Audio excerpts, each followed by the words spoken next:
This is Kathy Petruszewski, and today I'm going to make for you pumpkin pie smoothie. It's one of our favorite breakfasts, and I don't do videos, but I really want this cookbook. So the oils that I'm wearing are valor on my shoulders for courage, and I've got clarity in the diffuser to help me think, and gathering on my wrists because it's helping me to gather my thoughts, not be too distracted, and jasmine on my heart because I love jasmine, and who doesn't?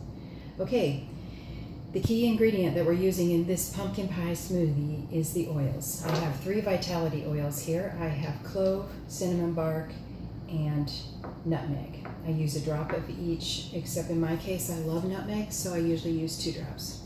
Normally I don't measure. I'm going to try to make this for one person, and that's the quantity I'm giving you for tonight.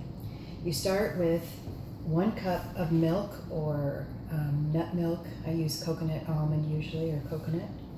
You add your protein, which in this case I'm using Young Living Vanilla Spice protein powder.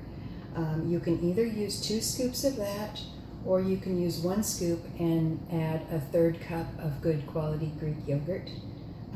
Sometimes when I don't have this, I just use grass-fed whey powder. But you're trying to get some good quantity of protein in there. Then you add your oils because you're adding it to the liquid. After that, you're going to want to add your either your 1/2 cup of organic butternut squash or a 1/2 cup of pumpkin.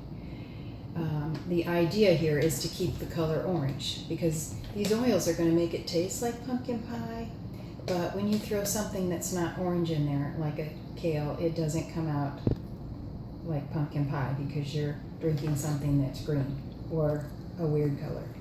Okay, so after you have your protein powder, your oils, your liquid, and your vegetables, you can add additional vegetables if you like a little bit of carrot, a little bit of zucchini, just keeping the color orange in your mind.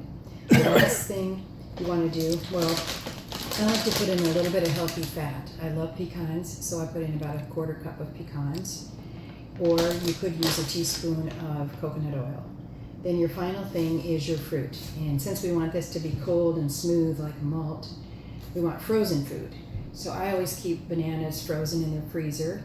You could use just frozen bananas, or you could use frozen mangoes, and in this case tonight I used a little of each. So that's basically your recipe. But the real proof in a recipe, and it actually makes way more than this, but we have made this video about 6 or 7 times, and we're running out of smoothie. I drank the first one for supper, but Greg is going to test this one for us and see how we like it. Okay. Alrighty. The proof of any good recipe is if the man of the house is happy. So Greg, will you please test this for us? Sure. Okay. Okay, here it goes.